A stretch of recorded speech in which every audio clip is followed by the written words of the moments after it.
नमस्कार। इंजीनियरिंग विषय समझ को मजबूत बनाने के लिए श्रीदेवी क्लासेज यूट्यूब चैनल पर आज हम थायरस्टर के कम्यूटेशन के जो टाइप हैं एक डिटेल में डिस्क्रिप्शन होगा। नेचुरल कम्यूटेशन क्लास एफ का और रिजोनेंस कम्यूटेशन क्लास ए का। तो शुरुआत करते हैं टर्न ऑफ फिनोमिना से। ये जो थायरस्टर में जो ब्यूटीफुल बात है गेट की टर्न ऑन कंट्रोल की, उसमें एक और बात है कि एक बार जब थायरस्टर ऑन हो जाता है और इन चारों परतों में जब आवेश वाहकों का फैलाव हो जाता है फॉरवर्ड बाइसिंग में, और ये बीच की जो रिवर्स बायस जंक्शन है वो खत्म हो जाती है, और वो तब होता है जब ये फॉरवर्ड करंट एक लेवल है ब्लॉकिंग मोड में लैचिंग उससे ज्यादा हो जाता है। और जब ये अवक्षय परत खत्म हो गई तो इस थायरस्टर के अक्रॉस बहुत मामूली सी वोल्टेज ड्रॉप होती है, और जो सर्किट में लगाई गई वोल्टेज है और जो सर्किट में रेजिस्टेंस है वो सर्किट के करंट का कंट्रोल या वैल्यू डिसाइड करते हैं। इस गेट का अब थायरस्टर के ऑन प्रोसेस पे कोई नियंत्रण नहीं रहता। एक थायरस्टर को जो कंडक्शन मोड में है उसे वापस अगर फॉरवर्ड ब्लॉकिंग मोड में लाना है तो आपको एनोड पे नेगेटिव और कैथोड पे पॉजिटिव रिवर्स वोल्टेज देनी होगी कि ये जो फॉरवर्ड करंट है वो तेजी से घट के और एक लेवल है कंडक्शन करंट का जिसे हम होल्डिंग करंट कहते हैं उससे भी कम हो जाएगा। और अगर ये रिवर्स वोल्टेज आप लगाए रखेंगे तो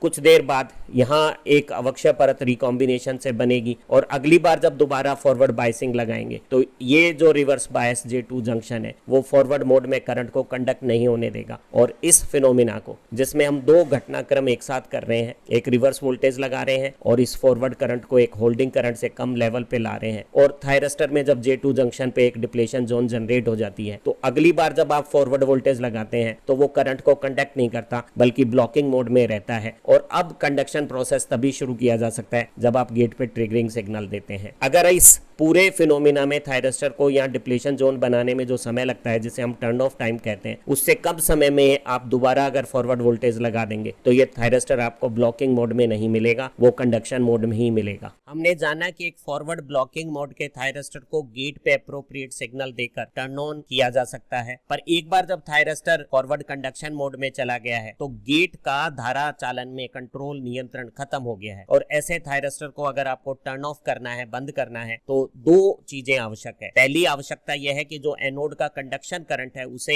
एक लेवल है होल्डिंग करंट उससे कम करना है, और होल्डिंग करंट बहुत जीरो के करीब है तो आप यूं समझ लीजिए कि हमें सारा फॉरवर्ड करंट जीरो कर देना है, और फिर एक रिवर्स वोल्टेज को लगातार लगाए रखना है इतने समय तक कि उस दौरान हमारा जो बीच की परतों में रिकॉम्बिनेशन होने से जंक्शन J2 पे एक अवक्षय परत बन जाए, और उस अवक्षय परत में अगली बार जब फॉरवर्ड वोल्टेज लगाई जाए तो भी ब्लॉकिंग करने की कैपेबिलिटीज हो जाए। तो वो जो समय अंतराल है जिसे थायरस्टर में ये सारी प्रक्रियाएं होती है जिसे हम TQ कहते हैं टर्न ऑफ टाइम, उससे ज्यादा समय तक हमें सर्किट में रिवर्स वोल्टेज थायरस्टर के अक्रॉस लगा के रखनी है। जिससे थायरस्टर बंद होता है उसे तकनीकी भाषा में कम्यूटेशन कहते हैं। कम्यूटेशन का मतलब होता है परिवर्तन, और आपने एक ऑन थायरस्टर को परिवर्तित करके ऑफ कर दिया है। जो थायरस्टर्स हैं उनके कम्यूटेशंस को हम दो रूप में समझते हैं। एक को हम बोलते हैं नेचुरल कम्यूटेशन, तब इस्तेमाल किया जाता है जब सप्लाई AC हो, लेकिन अगर हमारी सप्लाई DC हो तो थायरस्टर पे फॉरवर्ड बाइसिंग किए हुए हैं और हमें थायरस्टर को बंद करने के लिए न केवल उसका करंट जो कंडक्शन में चल रहा है उसे होल्डिंग से कम करना है, एक रिवर्स वोल्टेज भी लगानी है। तो इस कार्य के लिए हम कुछ रिएक्टिव कंपोनेंट्स यूज करते हैं, और जो उनकी स्टोर्ड एनर्जी है उनको सर्किट में इस तरह से इस्तेमाल करते हैं कि जबरदस्ती से हमारे थायरस्टर के अक्रॉस रिवर्स वोल्टेज भी आ जाए और उसका करंट भी होल्डिंग करंट से कम हो जाए। जो इस तरह के रिएक्टिव एलिमेंट्स हैं, सेल्फ इंडक्टेंस या कैपेसिटेंस होगा, उन्हें हम कम्यूटेटिंग एलिमेंट्स कहते हैं। और जो इस तरह से कम्यूटेशन का जो प्रोसेस होता है जबरदस्ती थायरस्टर पे रिवर्स वोल्टेज इंपोज करने का, उसे हम फोर्स्ड कम्यूटेशन कहते हैं। जो हमारे फोर्स कम्यूटेशंस हैं उसके 5 तरीके हैं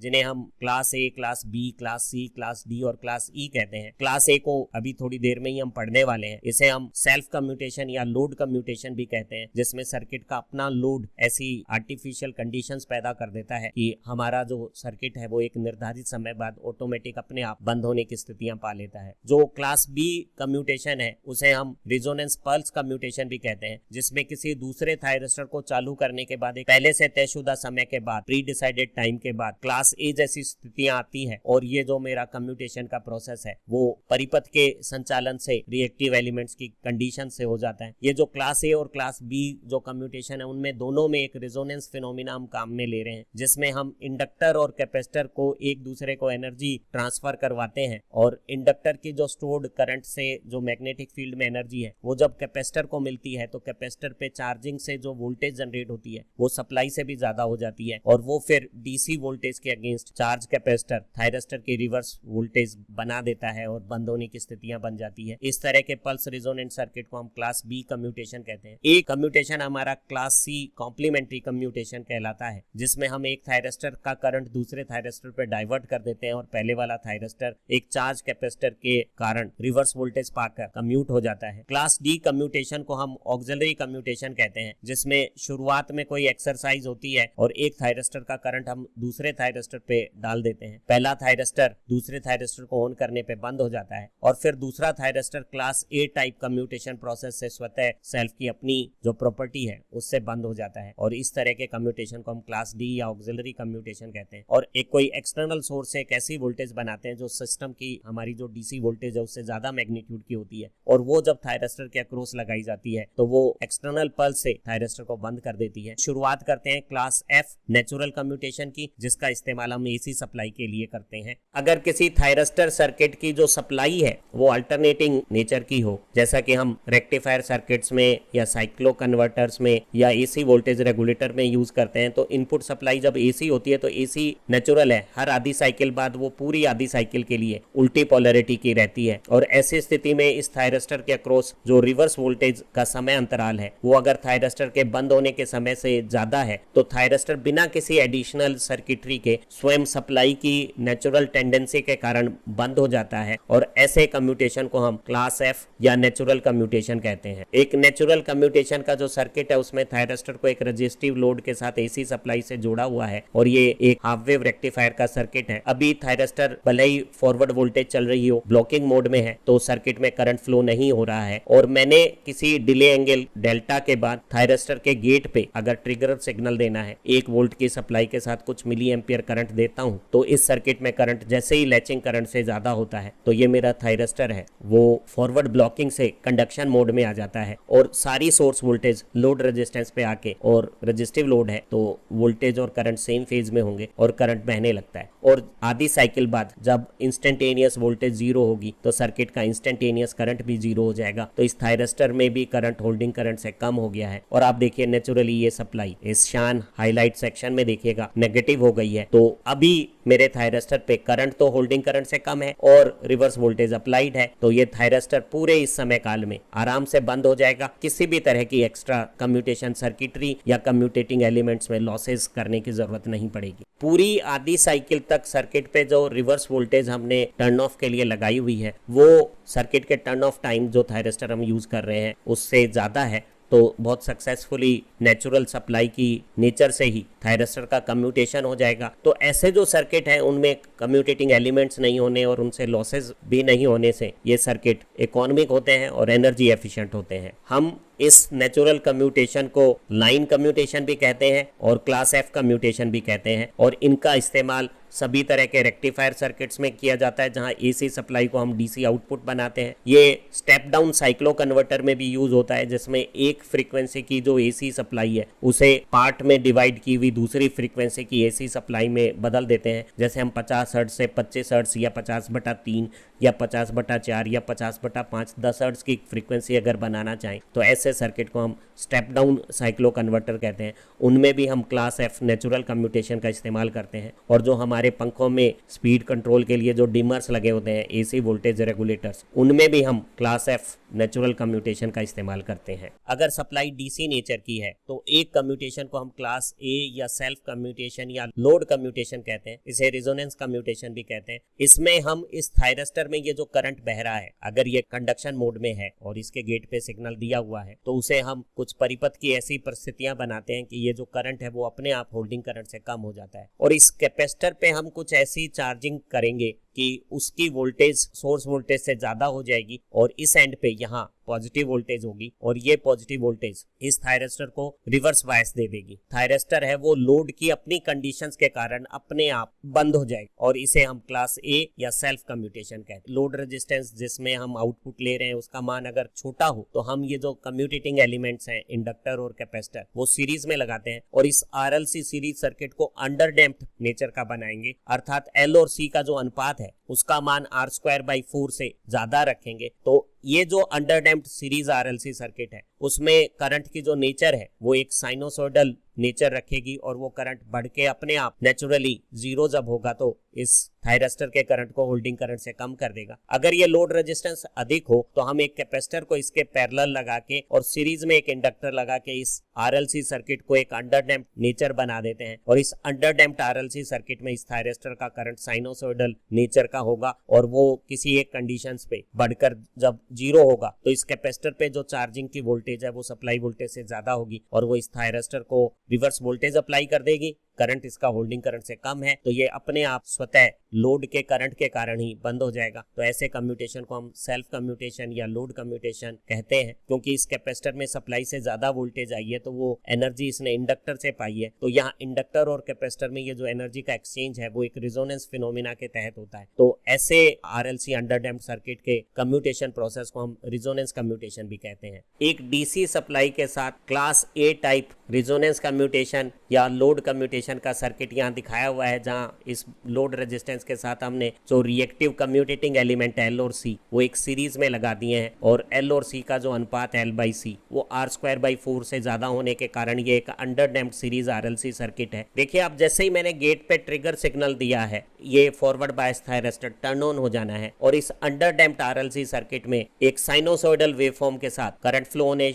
शुरू हो जाता है और जिस इंस्टेंट पे आप देखिए इस ब्लू एरो की टिप से यहाँ जब करंट अपने पीक पर आया है तो आप पाएंगे कि ये जो इंटरवल है जिस दौरान करंट बढ़ा है उस दौरान यहाँ कैपेसिटर की चार्जिंग हुई है और ये जो ब्लू एरो वाली पोजीशन पॉजिटिव पोलैरिटी के साथ वोल्टेज को गेन कर रही है और जब तक कैपेसिटर की वोल्टेज सप्लाई वोल्टेज से कम है कुछ वोल्टेज इस सीरीज इंडक्टर पे आ रही है और इंडक्टर में ये जो पॉजिटिव वोल्टेज है इधर नीले एंड पे पॉजिटिव पोलैरिटी के साथ वो di/dt करती है और पॉजिटिव di/dt का मतलब है करंट बढ़ता है। शुरू में क्योंकि कैपेसिटर पे कम वोल्टेज थी तो सारी वोल्टेज इंडक्टर में जो ये शुरुआत में ग्रीन हाईलाइट में दिख रहा है धारा बहुत तेजी से बढ़ी है। इस धारा से जब कैपेसिटर में चार्जिंग हुई है तो इंडक्टर की वोल्टेज कम होने लग गई है तो रेट ऑफ इंक्रीज करंट की कम होती चली गई है जैसा मेजेंटा हाईलाइट में दिख रहा है। और आप देखिए कि जब पीक करंट आया है तो कैपेसिटर की वोल्टेज सप्लाई वोल्टेज के बराबर हो गई है और इंडक्टर में अब क्योंकि वोल्टेज नहीं है तो इस इंडक्टर में अब करंट का बढ़ना बंद हो गया है और ये कंडीशन पीक करंट की आ गई है। अब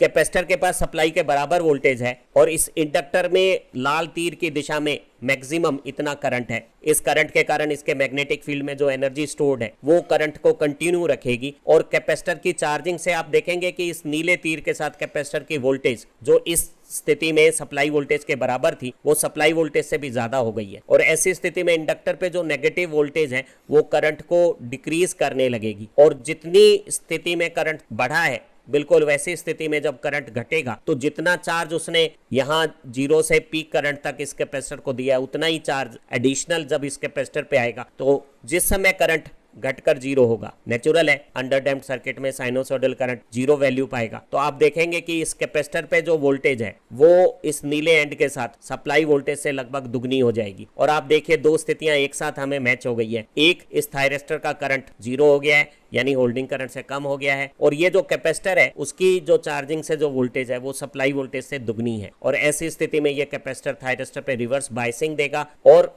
ये जो थायरिस्टर पे रिवर्स वोल्टेज आ गई है सप्लाई वोल्टेज के बराबर उल्टी वो थायरिस्टर को बंद करने के लिए पर्याप्त है। जब हमारा थायरिस्टर बंद हो जाएगा तो हम इस कैपेसिटर को किसी दूसरे सर्किट से इस लोड रेजिस्टेंस में डिस्चार्ज करके अगली साइकिल की तैयारी कर लेंगे और अगली साइकिल में जब हम इस फॉरवर्ड बायस थायरिस्टर को गेट पे सिग्नल देंगे तो ये एक बार फिर वही साइनोसॉइडल करंट कैरी करेगा, और जिस समय करंट अपने पीक पर आएगा आप पाएंगे कि इस कैपेसिटर पे वोल्टेज सप्लाई वोल्टेज के बराबर आ गई है, और इस इंडक्टर में पीक करंट सर्किट में अब घटते करंट के साथ करंट को फ्लो करेगा, और कैपेसिटर पे जब वोल्टेज सप्लाई से दुगनी आ जाएगी तो करंट सर्किट का होल्डिंग करंट से भी कम 0 हो जाएगा, और ये कैपेसिटर जो चार्ज हो गया है वो थायरिस्टर को अपने आप सेल्फ लोड के करंट से ही कम्यूट कर देगा। अब यहाँ कैपेसिटर पे इंडक्टर से जो एनर्जी ट्रांसफर हुई है रेजोनेंस कंडीशन के साथ, उससे वोल्टेज सप्लाई से दुगनी हुई है, इसलिए इसको रेजोनेंस कम्यूटेशन भी कहते हैं। जो मेरा under damped series RLC circuit है वो अपनी नेचुरल डैम्प्ड फ्रीक्वेंसी से साइनोसॉइडल ऑसिलेशन करता है, और एक बार थायरिस्टर ऑन होने के बाद जिस समय यह करंट 0 होगा, आधी हाफ साइकिल का जो टाइम है, उतनी समय के बाद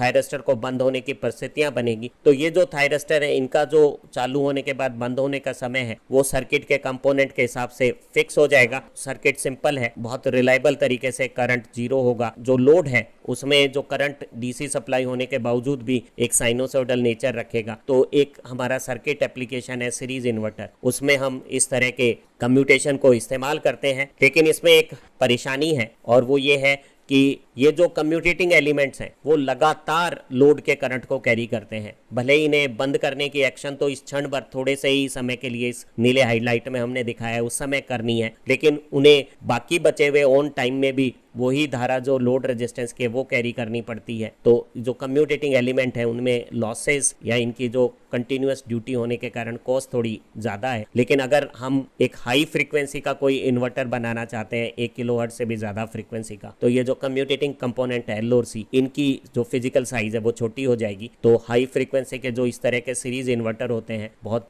सस्ते और रिलायबल, उसमें हम इस तरह का क्लास ए कम्यूटेशन यूज़ करते हैं। हम अपनी अगली वीडियो में दूसरे कम्यूटेशंस के बारे में और डिटेल से पढ़ेंगे। Happy learning.